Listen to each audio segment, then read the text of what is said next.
Hi guys, welcome back to another Sims 4 tutorial. Today we're going to be doing something a little bit different. Instead of showing you guys a building tutorial, I'm actually going to show you guys how I take photos inside of my game. I'm going to show you guys what is called the free camera, which is what I use to take photos and videos of my builds.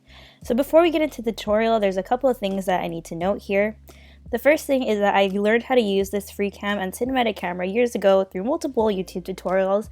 If I can remember who I had seen them from, I will list them in the description box below. Other than that, the next thing you're going to want to note is in order to take high quality pictures, you're going to need to change the settings of your game. So how you're going to do that is you're going to click the options menu. You're going to select your game options, and then you're going to make sure your graphics are set to high.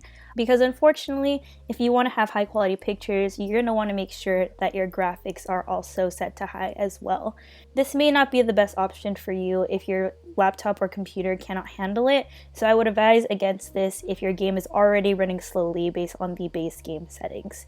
The second thing to take into account is you're going to want to change the settings in your screen capture settings here. This is going to make sure when you take your screenshots in game, it's not going to be like a small, low quality photo. So right here for my capture size, I have it set to large, and then my capture quality is set to uncompressed. So what this means is that my screenshots won't be small and low quality. They're going to be large in size, and they're going to be as high quality as possible. Now after you change your settings, make sure you apply those changes to your game, and now we're ready to take pictures. With that out of the way, I can start to show you guys how to access and use the free camera in The Sims 4. So first things first, you're going to want to be on a lot with a completed build, or basically any lot that you want to be able to take a lot of pictures with. So I just picked an older build of mine.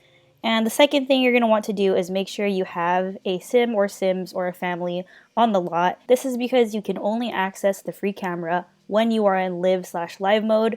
This is because in build mode, there just isn't a way to access this camera. I believe there is a mod that allows you to use the free camera in build and buy mode, but I wanted to show you guys a way without it in case you didn't want to add a mod to your game. Now the second part is optional. This is just a prerequisite that I like to do just because it's my preference. So what I like to do is activate the cheat headline effects off. And if you don't know what that is, all it does is pretty much toggle the plumbob, which is this green diamond right here, on and off. So I'm going to enter my cheat by holding Control, Shift, and C. It's going to open my cheat window, and then I'm going to type headline effects off. So by toggling this cheat, you're not going to get the plumbob or thought bubbles in any of your pictures, which could potentially ruin your photos. But of course, if you don't mind the thought bubbles or the plumbob, you can totally skip that step. Totally optional. So now that we've got that squared away, we can go ahead and enter our free camera mode. So it's super simple to do this. All you have to do is make sure that you are in live/live mode, and then you're going to press the tab key on your keyboard. When I press the tab key, you'll notice that the HUD of the game has completely disappeared, and now when I move my mouse, I can fully look around. The second thing is to move. So to move, all you have to do is use your directional keypad on your keyboard, which are the arrows, the up, down, left, and right arrows. Or if you don't feel comfortable doing that, you can also use the letter keys on your keyboard, which are the keys W, A, S, and D. So W will move you forward, A will move you to the left, S will move you backward, and D will move you to the right. Now, if you want to move your camera up or down, all you need to do is use the Q or E keys. So Q will move the camera down, and E will move the camera up.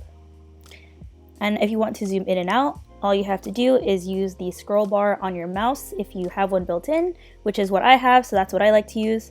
Or you can use the plus or minus keys on your keyboard. So just use whatever makes you feel comfortable.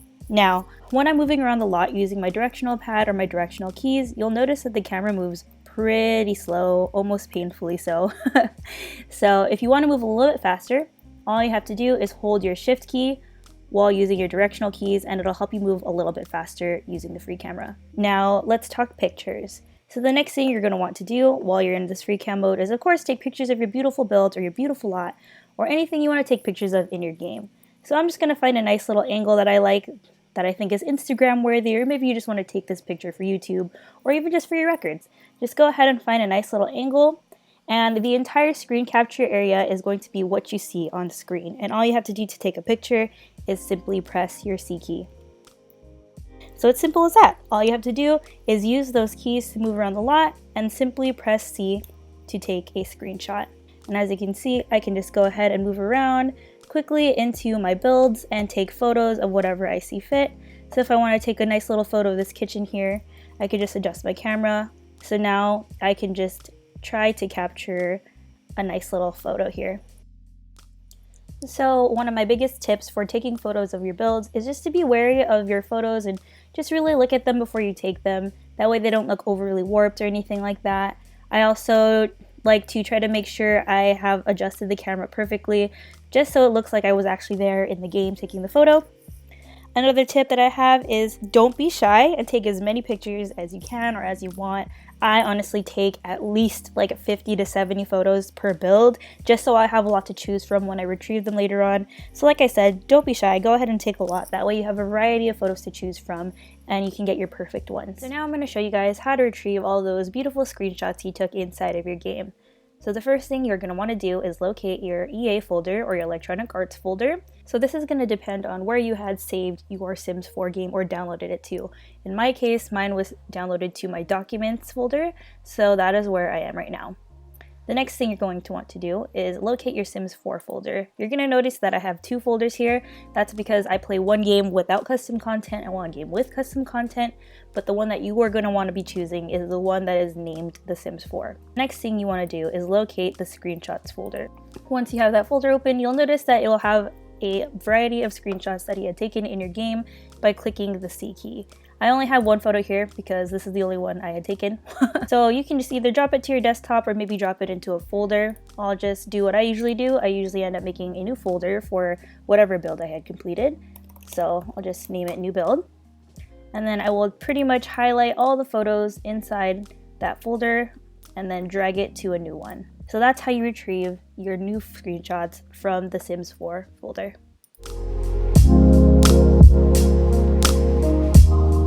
Okay, so now that I've taught you how to use the free camera in your game, now I'm going to show you guys how to use the cinematic camera, which is what I use when I take cute little videos of my builds that I upload to Instagram or use for YouTube. So a couple of things to note before we get started. You're going to need to have at least 2 points of interest, aka a point A and a point B at the very least, for using this kind of camera technique. So what this means is you're going to need 2 different camera angles to choose from that your camera will basically pan back and forth from. So the second thing is you're going to think of the numerical keys above your letter keyboard as empty slots that you can potentially save or program desired camera angles onto. I know that sounds a little bit confusing, but don't worry, I'll explain. So the only usable numbers on your numerical keypad are the numbers 5 through 9. So the reason why you can't use the letters 0 through 3 are because they are hotkeys for the speed through function during live/live mode. So avoid pressing these keys unless you want to alter your game speed on purpose. So what this means is you technically have 5 available empty slots per se between the numbers 5 through 9, or you have 5 different angles that you can save onto your game at any given time. So personally, I only use about 2 to 3 angles per video clip for my videos on YouTube or on Instagram. But like I said, once you've learned how to use them, you can feel free to do with them as you please. So I like to take these videos completely for fun. I think they're really fun to watch and they kind of bring builds to life. So what I like to do is I like to set my point A as an aerial shot of the neighborhood that I'm building in, and I like to set the point B as my actual build. So now we're just going to go ahead and use those keys to move around and find a good aerial shot of this neighborhood. I think this one is in Newcrest, so I'm just going to go ahead and go up in my camera and find a good angle. So let's just say I want this nice little aerial shot here to be my point A. So to save this angle, all I have to do is hold down my control key plus any of the numbers 5 through 9, but you're going to only want to choose one. So for this case, I'm just going to select 5 because it's the first slot, so I'm going to go ahead and hit Control plus 5. Don't worry, your game's not going to make any sounds or prompt you that your angle is saved, but you're just going to have to trust your game. So now I'm going to select my point B, and I'm just going to lower my camera back down onto my lot. And once I found the perfect angle, I'm going to save it into the next available slot. So here I'm going to select my control key, hold it down, and I'm going to select the number 6 since that's the next empty slot. So now you'll notice when you press the key 5, it's going to bounce straight to that aerial view shot. And then when you press the key 6, it's going to bounce right back onto your lot. So pretty neat, right? But you'll also notice if you press the key, it kind of zooms in and out quite quickly, and it's not very smooth or very pretty. So all you have to do for a nice smooth pan is hold the numbers down instead of simply pressing them. So now I'm going to go ahead and hold down my 5 key, and you'll notice that when it zooms up, it's much smoother. So now I'm going to do the same thing and hold down my 6 key to zoom back onto my lot. And like I said, you'll notice that the pan is much smoother. Now I'm going to program a third angle. So don't even worry about moving around in your lot. Moving around will not affect the angles that you had saved onto your keys. So let's just say I want to take a nice little photo op of my backyard here, but I want to bounce back and forth between those 3 points. So right now I'm going to program my third slot by holding Control and selecting the next key up, which is 7. And now you'll notice when I bounce from 5, which is the aerial view, I can select 7, which is my backyard view, and it'll bring me right back down to that angle. And I can also go back to my number 6 to enter the front of my house and go right back to 7 if I want to. So you notice you don't have to go in any specific order to take advantage of these angles.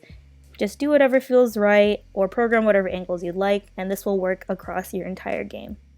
Now, like I said, you have technically 5 slots to choose from, so if you wanted to, you could even program a 4th slot. So let's say I want to take a neat little zoom in here of my little balcony here. Like I said, all you have to do to save an angle is press Control and select the next empty slot, which for me, it'd be the number 8. So now let's start at the very top, at the top of the city.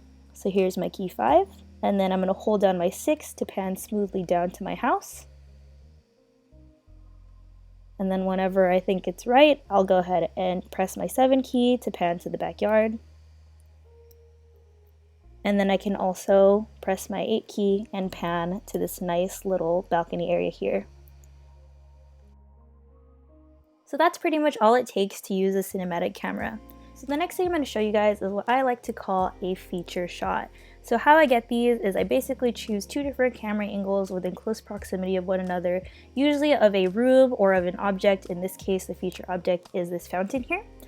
And what that does is it creates a much smoother camera maneuver across these 2 points since there's such a short distance between the two, and it gives a nice little feature shot of whatever you are trying to feature. When I'm feeling a little bit extra, which I usually am when it comes to Instagram or YouTube, I will also activate my gameplay option, which is the number 1 key, which pretty much sets my game into live action. And what that does is it enables all movement within the game. My Sims are moving around, the fountain animations are going, and now when I use the camera angle keys here, it gives a nice, pretty shot of what I'm trying to show off here. So that pretty much concludes our tutorial on how to use the free camera and the cinematic camera here in The Sims 4. I hope this information was useful to you guys and that you guys learned something new today. Now you can use this knowledge and apply it to your game, whether that be taking videos and photos of your builds, or maybe you're taking photos of just within your game, or even storytelling. But whatever you guys decide to create, feel free to tag me in it because I would love to see your creations since I do like to make these myself. And as always, thank you guys so much for watching, and I'll see you guys in the next video. Bye!